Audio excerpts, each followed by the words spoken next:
Hey guys, how's it going? I think this is working. I think we're live. This is the first time I've been able to figure out how to do the whole unlisted like sharing the link thing. This is sorry. I'm perching my phone on my daughter's frozen lawn chair. Hey guys, Lawrence Post, ni hao, ni zhe Daniel Zermano, greetings from Los Angeles, California. I wonder if we're very near each other right now. That's kind of weird, but that's cool. Yeah, why doesn't everyone tell me where you're watching from? That'd be sweet. Let's do a little icebreaker. If this works out, I think we'll do a few of these, maybe once or twice a month. That'd be really fun. Okay, so we got 11 people in here now. Cool stuff. I hope people saw my patron message on the board last night. It was very hectic. Still got my hospital bracelet on. Should probably take that off, to be honest. These things are made of plastic. Crap. Yeah, me and Vivi didn't get a whole lot of sleep. Jody and I are at Waregem, Connecticut. Cool. Der Landshut Vampire, northern Switzerland near the German border. Der Landshut Vampire, that's actually where a lot of my ancestors are from. There's a town, I can't remember the name, in northern Switzerland on the German border that was originally German territory, where a lot of my ancestors come from. The 23andMe DNA thing keeps updating, and every day I'm less and less general European and more German. It's a massive percentage of me now. It's kind of funny how they update that stuff. And Vivi, you know, I had speculation that it was going to update with some surprising results, but Vivi's now like 12% Vietnamese, which I think is really funny, and like 20% some other random like Southeast Asian, Southern Chinese minority, not Han Chinese. She gets less Han every day. Yeah, we should totally. Oh, the laughing vampire, nice.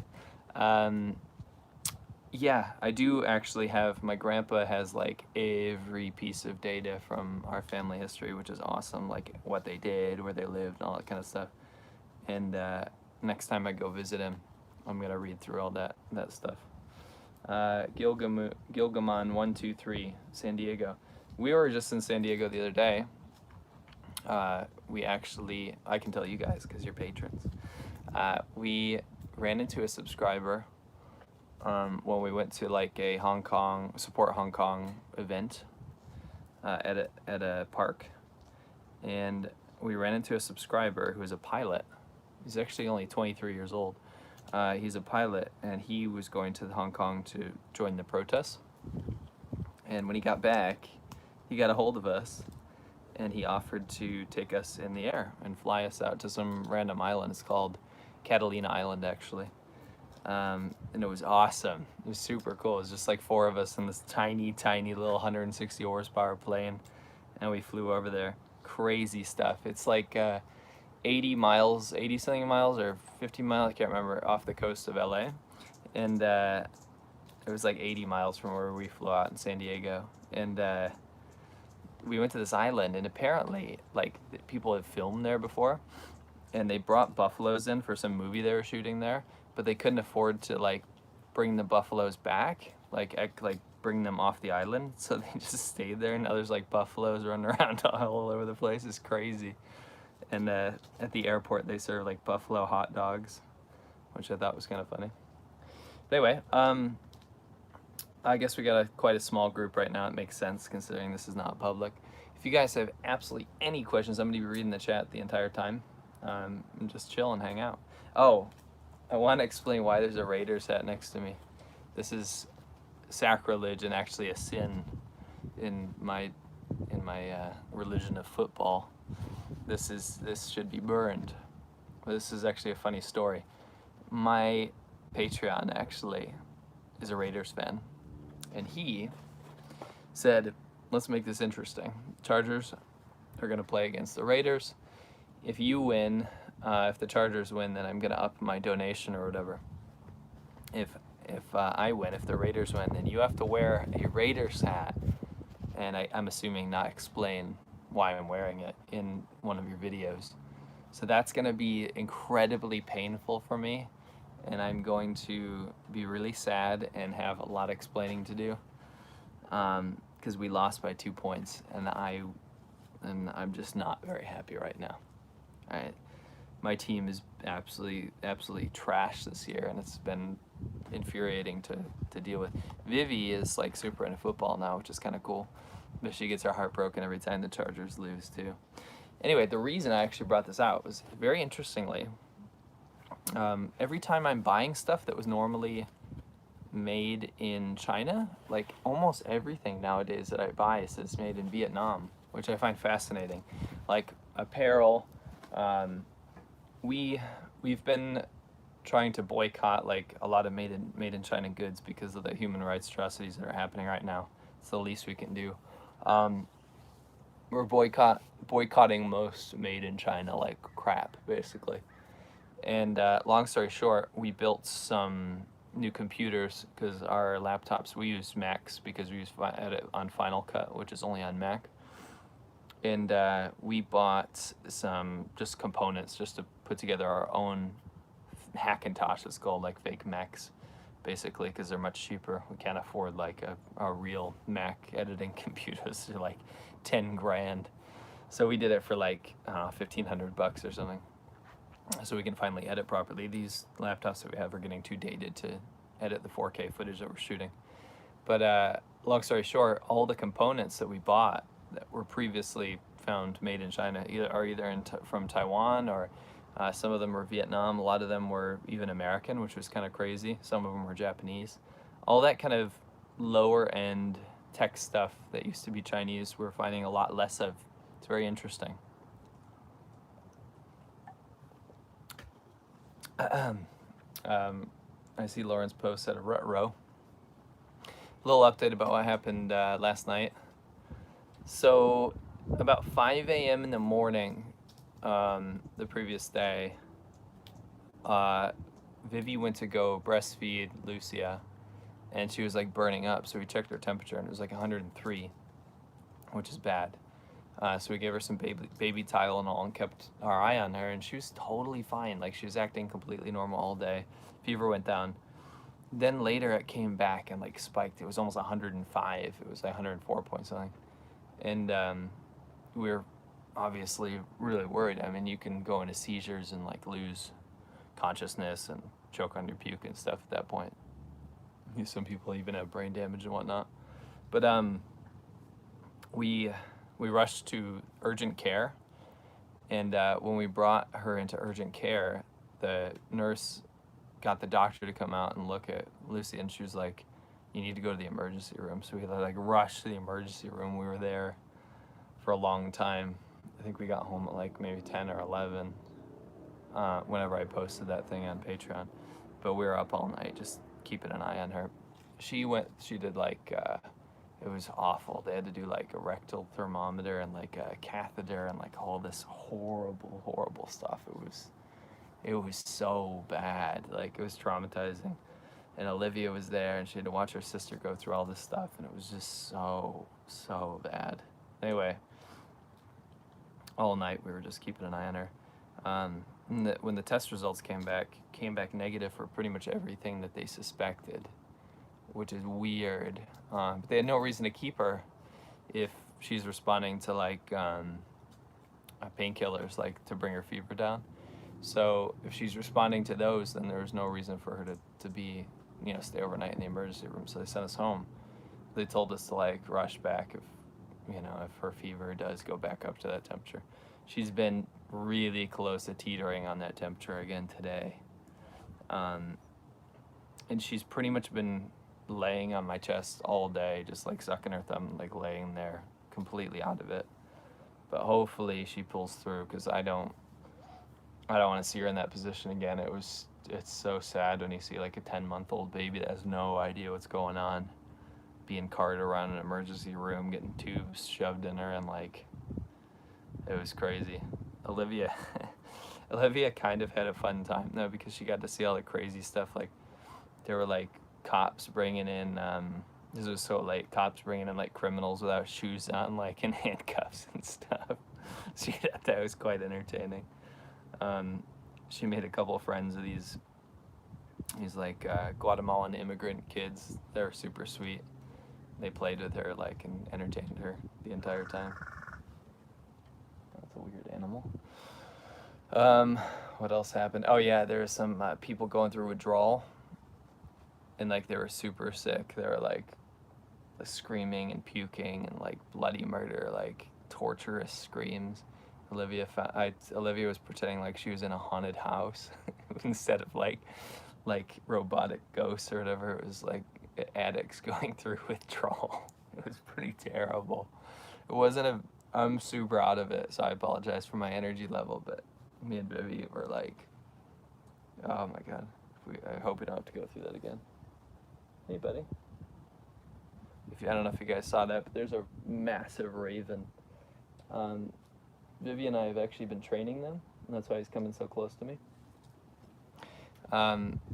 This is a totally different note, but my mom's a biology teacher, so I grew up learning about animal intelligence and different. I can pretty much tell what any plant is around me because of my mom's upbringing. But I learned a lot about raven and crow intelligence. I've been studying up on it, and I'm fascinated to find out they're like pretty much the smartest animal in the world. They rival some primates. Their memories are insane. They can remember every human being they see. They can do simple arithmetic. They can even replicate words. They can communicate, and they can bond, and you can actually train them. Because they're really intelligent, they stay away from humans usually. But we've been slowly getting them to eat peanuts from us in response to their names. That one's Scout over there. Hey, Scout. There he goes. There he goes. Hey, buddy. Scout. He's right behind me. Anyway, why don't you guys pop down some questions if you have any in the live chat, and I'll read them off. Otherwise, I'm gonna have to entertain you with more crow raven intelligence jokes. Vivi's gonna come out in a sec, by the way. There he is. Come here, bud.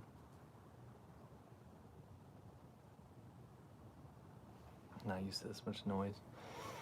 What was I? Oh, was a couple things I wanted to bring up actually. What was on the docket? Oh yeah. So anyway, that Catalina Island thing, where we flew out there, we filmed the whole way, but we had this brilliant idea that it was gonna be like ADV China, but it was from the air.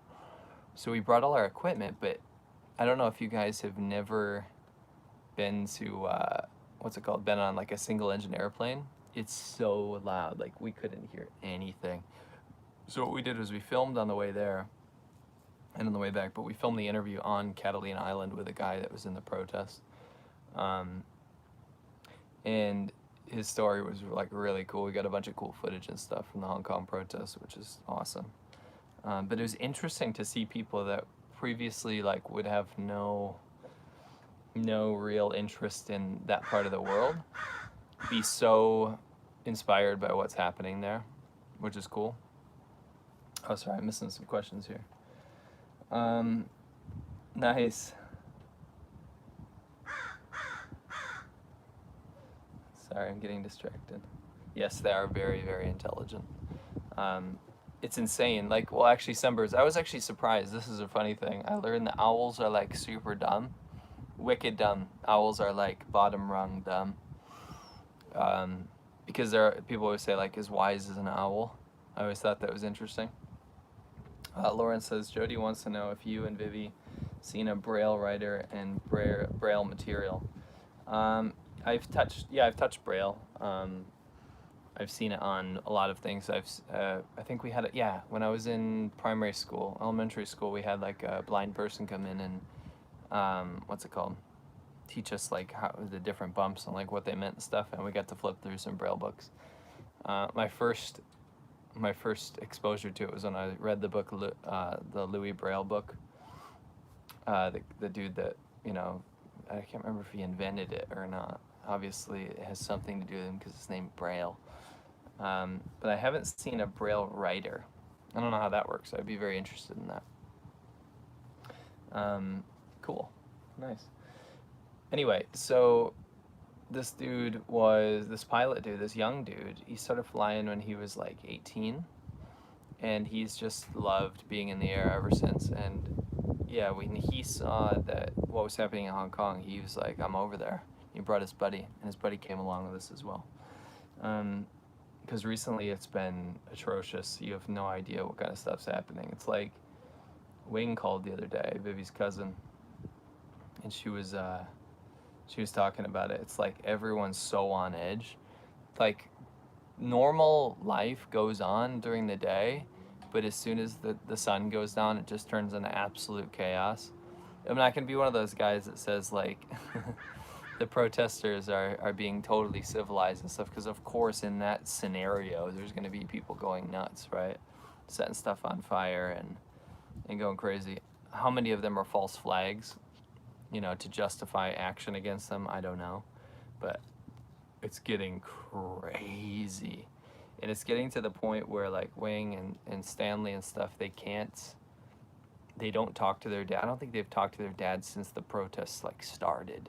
That's how bad it is.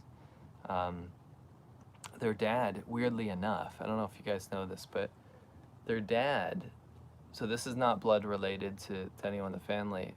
The mom is my wife's mom's sister, right? So it's her aunt. But their dad is also from Huizhou, China. Oh, I forgot to mention this. Her mom was given up, basically. So Vivi's mom is the oldest of the family. The youngest, I think she's the youngest, was given up because like the grandma just couldn't take care of her in those times. There's no money, there's no food. So they gave her to this family who eventually went to Hong Kong. And that's why Wing is from Hong Kong and not from Huizhou. Not because she's actually a Hong Konger, because her mom was ended up in Hong Kong. Weirdly enough, even though she was like raised and everything there, she still married a dude from Huizhou, from mainland China. And this guy, he was sent, his family was so poor and starving, he was sent to run away through the mountains to Hong Kong. So he like went across the border. All the ravens are showing up right now. He was sent to go across the border to go get food for his family, and to send money home from Hong Kong, because this is back when it was British territory. So he does it, and like he dodges gunfire, and there's like PLA, and there's British soldiers like shooting at people trying to get across. Hey Scout. Hey Scout. So anyway, he goes there and he like appreciates his life, becomes a taxi driver. He sends so much money home. He's lifting his entire family out of poverty, basically, in Huizhou. He finds a way to get money back. And long story short, they meet each other, and they're like, oh, we're both from basically the same area. And I can't believe they're so close. That's crazy. They're from the same area. They meet each other and they get married. They have a couple kids, so Wing and Stanley. But weirdly enough, although he was a proud Hong Konger and like, you know, like super keen on the fact that he got to stay there and be a Hong Kong citizen, he now only watches, he doesn't speak English, right? He now only watches like Chinese propaganda media, basically, and he's gotten like super nationalistic because he goes back home to his town and they're not starving anymore. They're obviously like impoverished compared to where he lives now in Hong Kong, but he sees them like China's doing a good job for the poor, and he sees himself as like a poor, uneducated person, because he is. And he's kind of proud of like what China's done. Like he never let go of that whole like Chinese identity. So now he's gone so far like pro-red, pro-China, that he now says any protester should be executed, and he wants to abandon his children. They're not his anymore because of their opinion, and their, you know, that they believe in democracy and stuff, and that they don't want to be part of China and all this kind of stuff. And they're like, they've had to like completely distance themselves from their dad, which is awkward because they live at home with their parents, because it's so expensive to live in Hong Kong. So I don't foresee a good outcome to this, because like I said in that video, like, it's tearing apart my family. Wing's mom goes out, she works for NGOs, and she's donating water and like helping the medics and like helping the people out in the protests and stuff. And it's just gotten to the point where like they were like super happily married too, like really, really passionately like in love. It's weird, like you don't usually see that.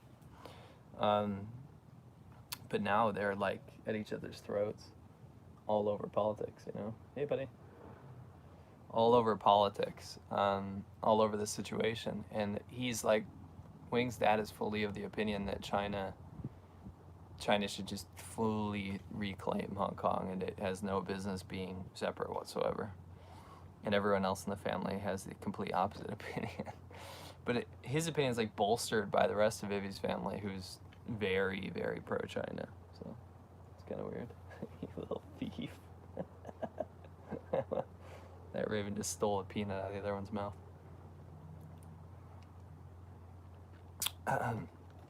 So that was, yeah, that's a little update on that front. Winston is going to have his first kid pretty soon. It's pretty exciting stuff. I'm pumped to see how it comes out. What else is new? I'm waiting for Vivi. Vivi is supposed to come out here and join this. Hey, wait. Don't know where she is. Anyway. Another thing recently in the news was, sorry, not in the news, but in YouTube. Apparently what they're doing, it's quite interesting. They're updating their policy, like their terms of service. And what's happening is that before, if you had any bad language or anything that wasn't family friendly, they would limit advertisements for you, like your income. Now, they're saying because of some like arbitrary law, if you guys ever signed up for something and I asked you if you're 13, there's this law, I think it was passed in 1999 or something, especially I think it's in the US, that if you're under 13, you can't like participate or willingly give up your data because you're like a super minor at that point, basically. And so YouTube is updating their policy, saying like if you have a YouTuber who's under 13, or you have people who are under 13, or your audience is primarily people who are under 13, then you're like super limited on ads too. So now, if you're family unfriendly, you're not monetized, and now if you're family friendly, you're not monetized. And I find that weird, because you'd think YouTube would try harder to fight against stuff like that. Like the livelihood of a YouTuber is at stake, and so is their company, to be honest. Like, advertisers are so skittish right now to advertise on their platform. It's crazy.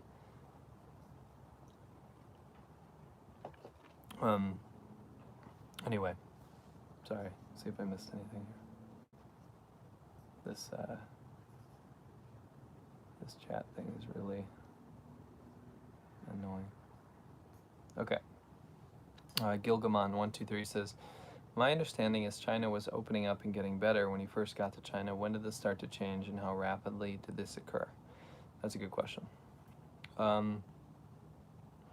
Yeah, so in 2008, I would say the average person's knowledge of the outside world is a little worse than it is now.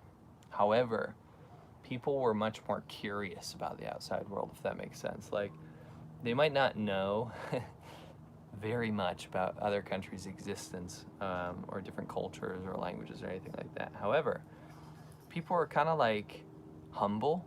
They were like, you know what, we love our country. They're very nationalistic. It was always like that. But they were kind of like, we need to play a little bit of catch up, and we need to learn English, and we need to understand the rest of the world if we're going to participate in the global stage. No one was of the opinion that China was like this massive superpower at that point. The positivity and curiosity and all the nice, rosy feelings, they continued, I would say, until 2000 and, I want to say 2013, 2014 was when it got really bad. Pretty much when Xi Jinping came into power. It wasn't a direct result right away. Weirdly enough, Western speculation also within China, a lot of people thought that Xi Jinping was going to be the next like Deng Xiaoping. He was going to liberate and open up, and he's going to gradually liberalize China to be more of a communicator with the rest of the world. That didn't materialize, and it's almost like all of the stereotypes or speculation about what Xi Jinping was going to be was the polar opposite. I mean, he's a fairly uneducated. If you've heard his Chinese, like when he reads Chinese, he makes a lot of incredibly dumb mistakes. He's a little princeling.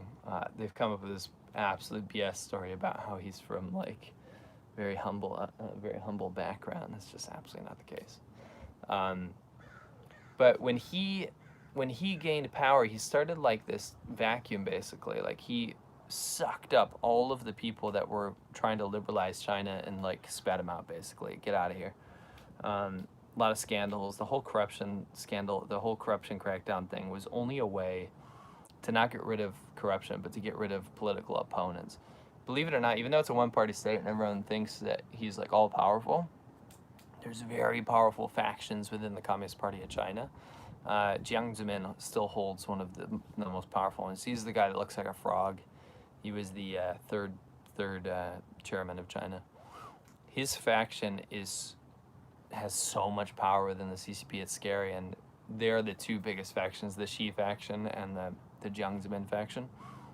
But anyway, he shocked everyone when he started closing things down. And in the beginning, my very, very open-minded Chinese friends were worried that Xi Jinping was going to be the downfall of China because he was flagrantly in the face of everything, in the face of everyone, cracking down on everything. Like this kind of gray area China, like this, the China that we knew it, where anything goes kind of, all that started to collapse.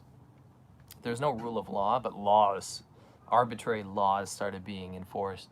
It became quite scary.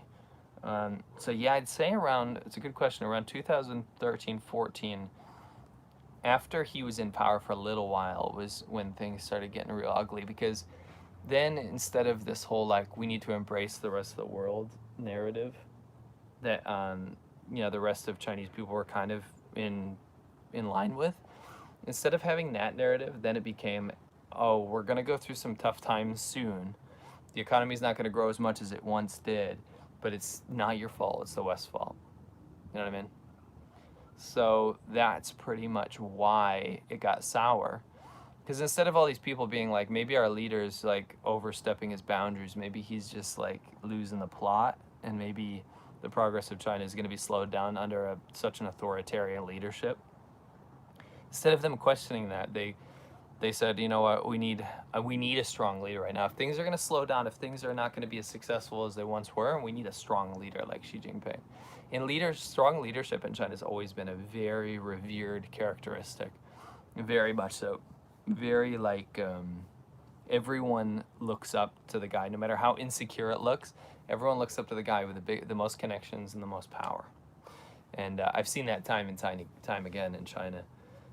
That's a good question. Yeah, and it ramped up. To finish your question, it ramped up really quickly. It got super, super nasty in like 2016, 2017 though. That's when it got really, that's when you got heckled.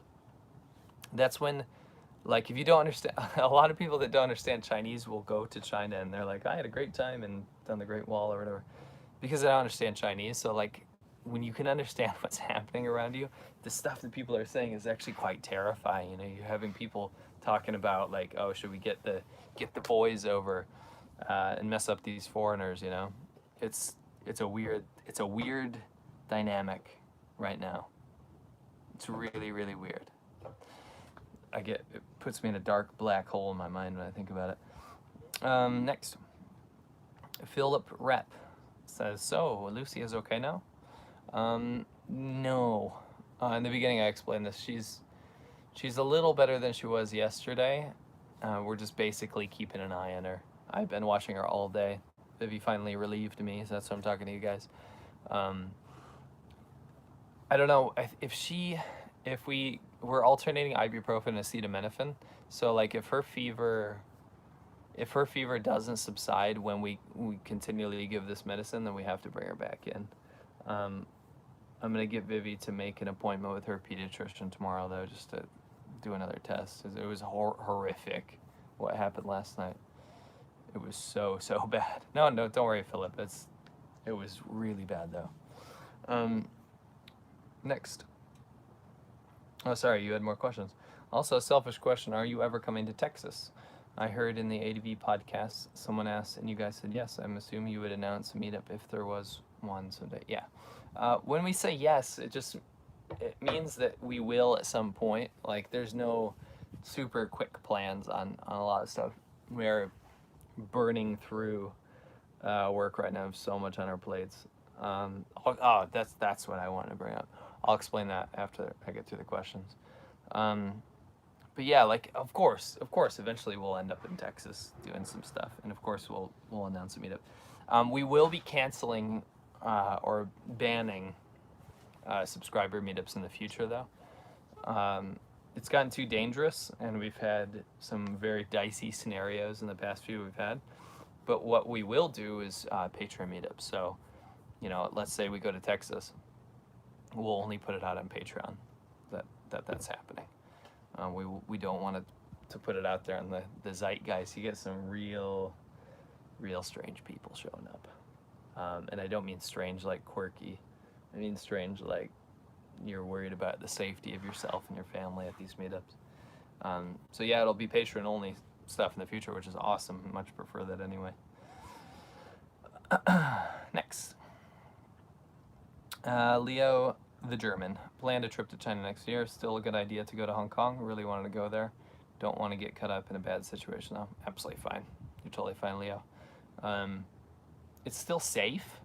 You're not going to be randomly picked out of a crowd for I'm assuming you're not going to join the protest, right? So you're not going to be picked out of a crowd for being a German dude. That's not how it works. You'll be absolutely fine. There's not random assault rifles gunning people down the streets. Not like that. Still very much a safe place to be. I talk to people that are in Hong Kong all the time. I'd go there tomorrow if I had free time. It's not a big deal. Don't worry about it. But have fun. The Laughing Vampire. Topic reminds me of my grandpa when he went to China in 2005. Self-made millionaire who went for business. He loved it and won't accept that China has changed since. Well, your grandpa, has he been since?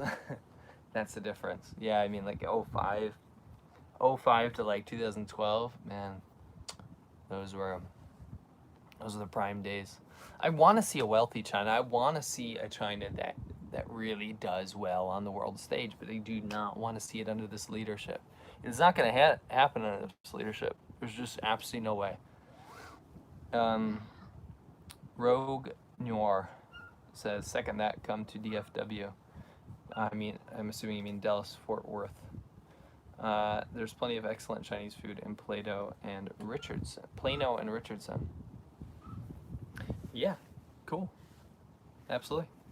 Texas. I love California, by the way. And just the regulations on cars right now, we're trying to do this, that's another big thing. We're trying to start another channel just for our hobby, which is fixing and messing around with interesting cars, not just crap cars.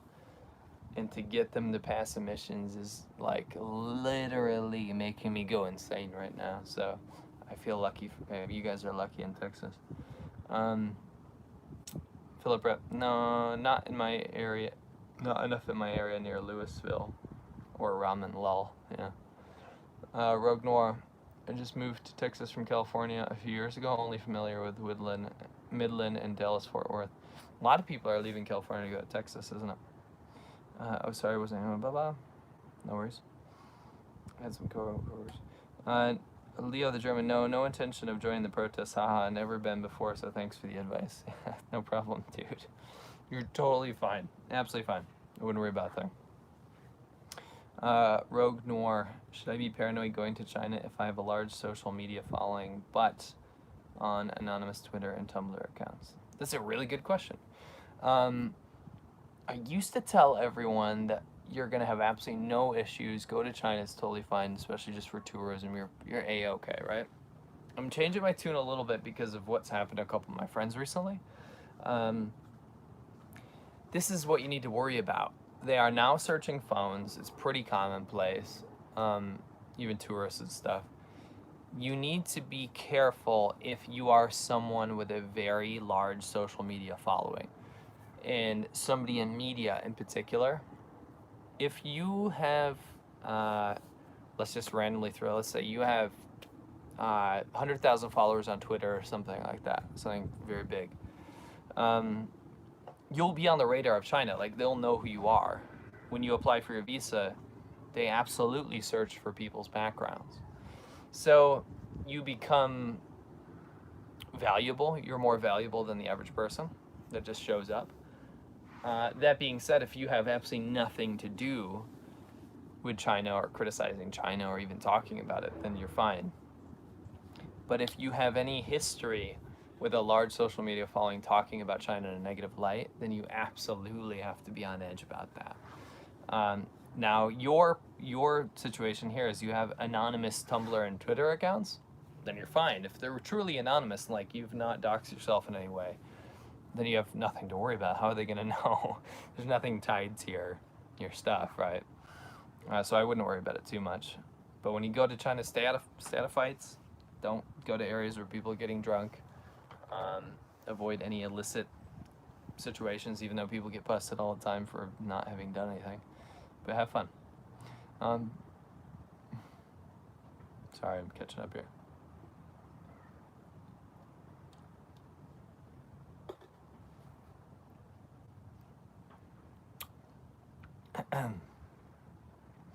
Louisville is pretty much a suburb of Dallas-Fort Worth. Just most Chinese places are Americanized.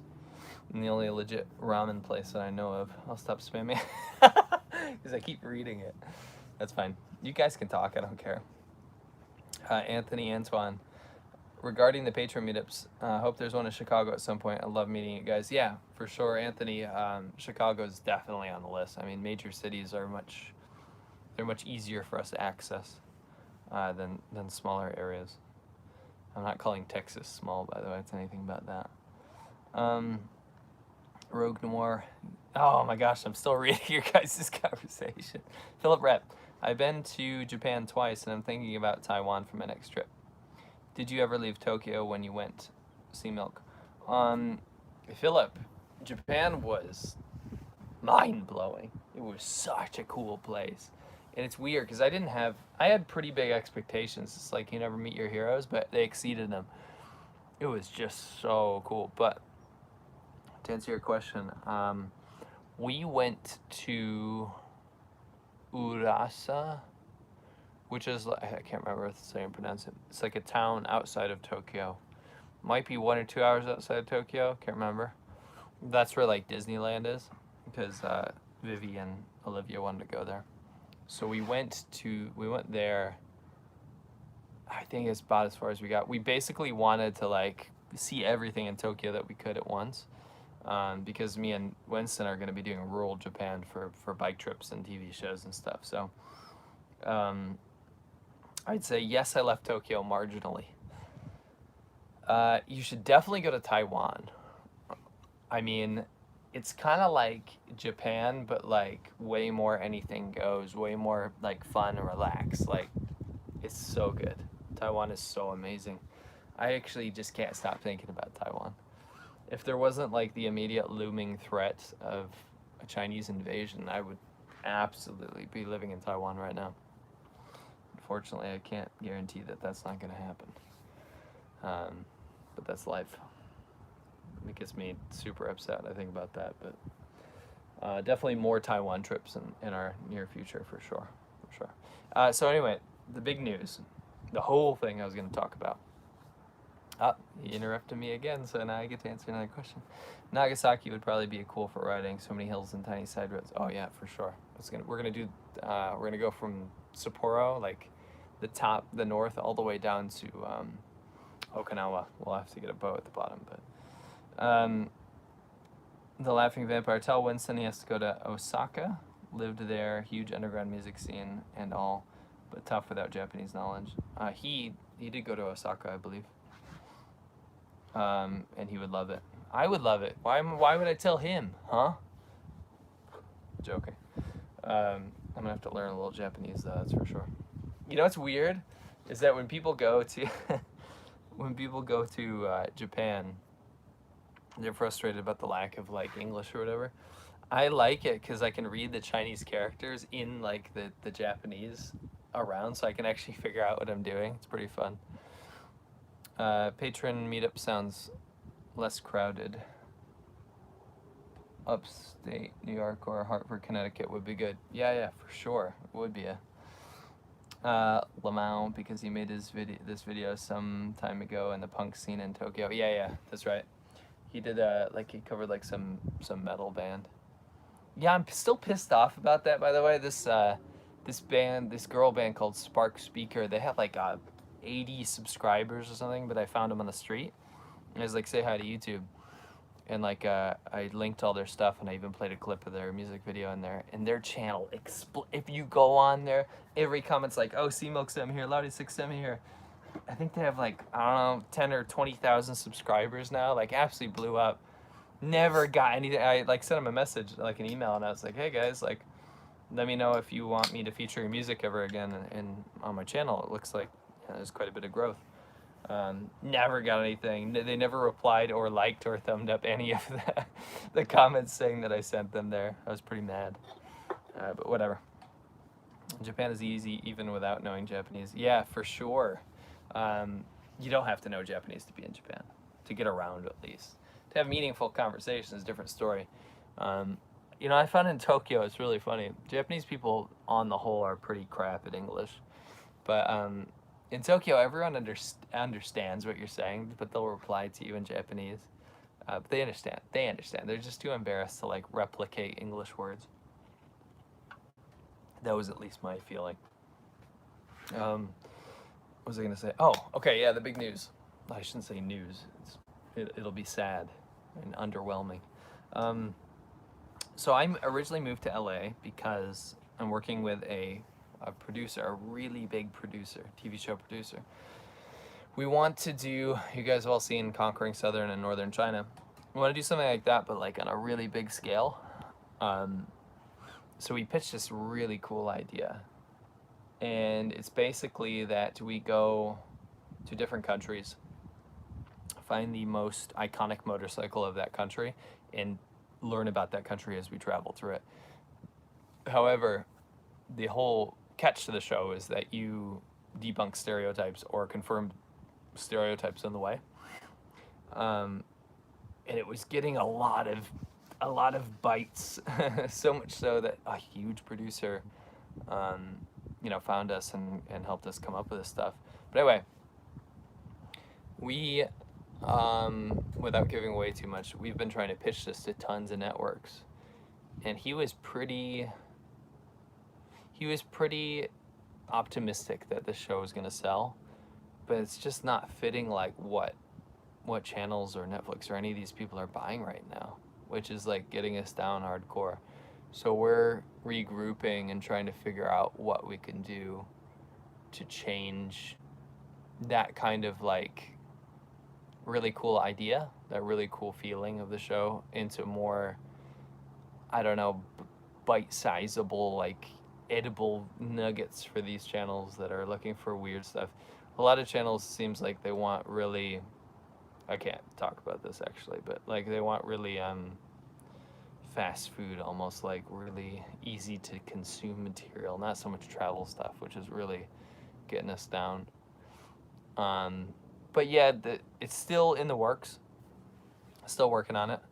But it sucks because like we've really put a lot of effort into that, as opposed to like some of the other stuff we wanted to do. But yeah, we'll we'll keep you updated as much as possible, as much as legally possible. The Laughing Vampire says, yeah, why is my computer keep dimming? This is super annoying. Yeah, easy to survive, but you'll get lonely in no time. My experience changed a lot once I got fluent. Yeah, I know exactly what that's like, because it's like in China.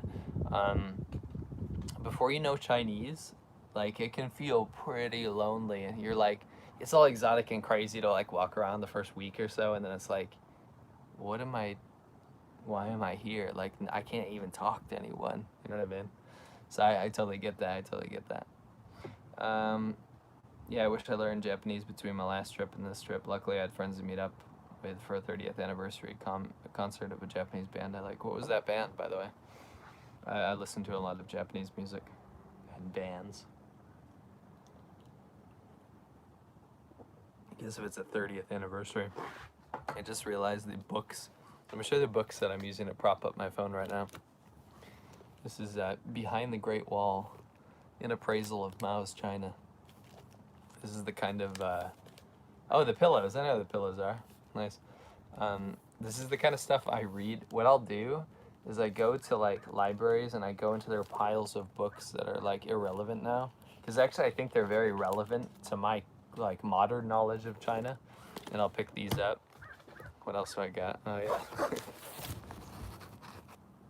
I have China's Politics in Perspective. This is from 1956. Wow, that's really old. I love these old maps that they have of all the like pre-Pinyin locations. So it's actually like a challenge for me to read some of this stuff. Like a lot of the places I've been to didn't even exist back then, which is so crazy for me to go through these. I love these books. These are so cool. This is a great one. This is back in like when was this written? This is so old. This one is oh, I actually picked this one up from my library. This is 1961. The Secret Diary from Red China. This was actually in my library, my high school library. I went there to give a speech about social media, like becoming reliant on social media and doing it as a job. And yeah, this is actually from my high school. It was in a pile of books they were getting rid of. Thought it was hilarious. Had to get that one. There's one more here. This one is called China, the Hungry Dragon. It's just the titles of these crack me. This is 1968. I read a lot of books, and I like to read stuff and compare it to modern day knowledge of topics. And it's funny to read this stuff because despite China changing that much, like so much, you have no idea. At the same time, there's so many characteristics that haven't changed culturally, like a lot of behaviors and stuff that I read, like anthropological stuff. It's insane how little has actually changed, which I find hilarious.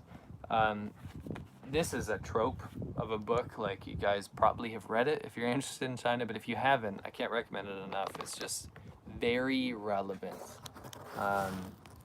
It's relevant knowledge that you have to know about what it was like to grow up in China back then. So, yeah, Wild Swans, definitely. Like, hard recommend. Sweet, they're releasing some of their old albums on vinyl now if you're into that hipster stuff. Not so much. I do know where the hipster stuff comes from, and I understand vinyl. I understand the aesthetic. It's not personally my cup of tea, but I get it. That's cool. Yeah, it's cool that you listen to the Pillows. It's good stuff. One thing I super regret not staying into was music. I think I put out 2 albums, which I've never released. It's like singer-songwriter stuff, guitar and vocals. Thinking back on it, like I don't know. I'm proud of what me and my dad managed to pull off. He helped me with a lot of stuff. But like thinking back, when I listen back to it, it's like good memories, but at the same time, it's like I understand why musicians like are really you have to be super passionate about what you're doing. I think I should release it on Patreon at some point so you guys can hear those albums. I think it would be really funny. But it makes me, I don't know. I have if there's one thing I'd be self-conscious about, it's my old music, that's for sure. I thought you guys were gonna have a Vivi treat today. I don't even know where she is. Do you guys vote that I go find her for a quick sec? I'm gonna take that silence as a yes. I'll be right back.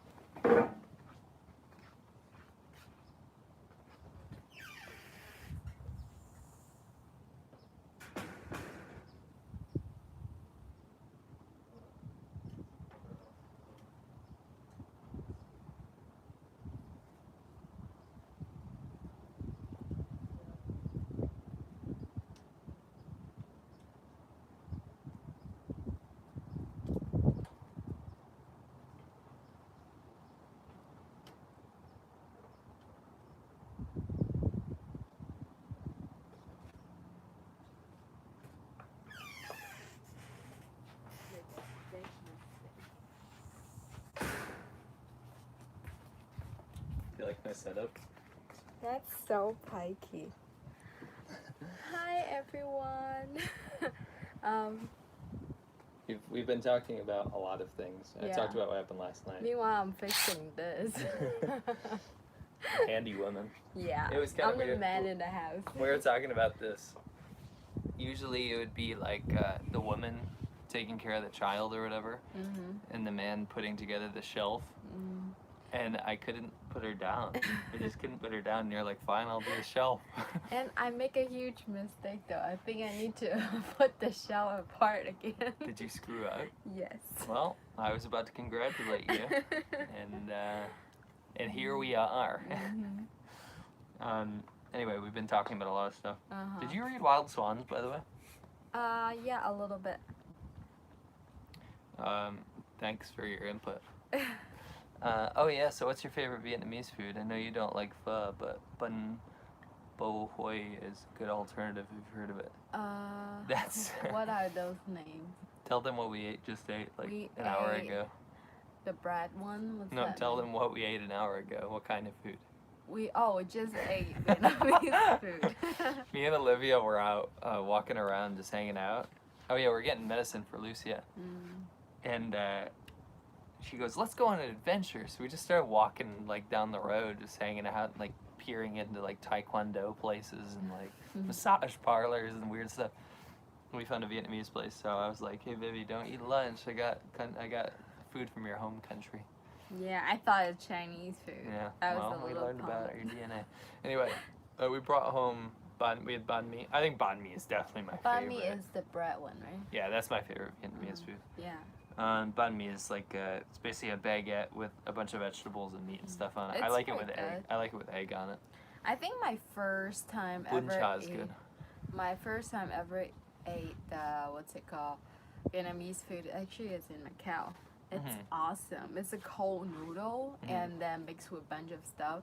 That's what you ate today. No, it's a soup kind. Oh, soup. Oh, okay. Yeah, it's really good. It's with the cold noodle, and then they just give you a hot soup, and then you put the cold noodle. Is it hot soup? I don't remember. You just mix them together and stuff. Cool. I'm so upset. I still gotta. And I tear don't my hate pho finger. anymore. I'm actually. We had this conversation. Vietnamese food is growing on me hardcore. I don't know why. And deep down, your wife is a Vietnamese. That's true. That is deep, very deep down. Question: how are your traditional character skills? I'm planning to live in Taiwan for a while, so learning Chinese with these. How is it? Where did you see all those things? On my computer. How? Where? Huh? Originally, I couldn't understand any traditional characters. I couldn't read them at all. Eventually, if you learn enough of anything, you'll kind of pick it up. Just like you. Like, you didn't learn traditional characters at all, but you can read them totally fine. We, since we were little, and then we always watch Hong Kong TV and Right. Japan, but Taiwan stuff, and the subtitle always traditional Chinese, so we able to pick it up. Even our teacher never taught us, and Right. then we just end up Just knowing happens. it. But we don't know how to write it. No, that's the difference. Yeah, for sure. Yeah. I think, I don't know, it took me a few years to be able to start to understand them, but a lot of them I can't. I Holy still can't cow! I look at myself And look at this woman. She looks like me. That's a woman? That's a woman. Dude, show it. She looks like me. Oh, Show it close. see? Yeah, it kind of does. Oh, we look a little bit similar. Why did you pick the ugliest woman? I don't know. I just look at her. She looks like me. Because you're not ugly. Aw. So my traditional characters are still terrible, but I can read ones that look kind of like simplified characters. You can if that guess makes it. sense. Yeah. So, and it took me a long time to be able to pick up on that. I didn't learn traditional characters at all. Philip Rep. I like banh mi with egg and pate. You like pate, right? What's pig? It's like goose liver. Oh, it's my favorite. Oh, the organ, I think it's my favorite. Organ meat is her favorite food in the world. Actually, I quite like I most think- organ meat. Maybe it's because I'm lack of iron. You are anemic, actually. Not so much anymore, though. Yeah, since I can. Since you came to America, you've been sorted out. No, I don't think so because You still bruise. yeah, I have still bruise a lot. Cool. Can I go back to work? You can go back to work. I'll wrap this up. Bye bye, guys. Ow! Oh, it just whacked my knee on the table. Holy shit. Anyway, yeah, Vietnamese food, weirdly enough, it's something I hated, and it's really growing on me. I don't know why. I think it's because I know what to order now, after having been to Vietnam a few times now. Where are you guys going? But yeah. Anyway, you know what I'm going to do? I'm going to leave this up. I'll leave it up so that you people that came in late, they can watch the beginning of it. What was I going to say? Oh, and we'll schedule another one of these. I was thinking about doing one for like the European time zone because I feel super bad for those guys. Even though Leo the German, although I don't think you live in Germany, they can never watch it. So anyway, thanks guys for joining in. Appreciate it very much. And I'll catch you soon. You guys are awesome. Appreciate it. This is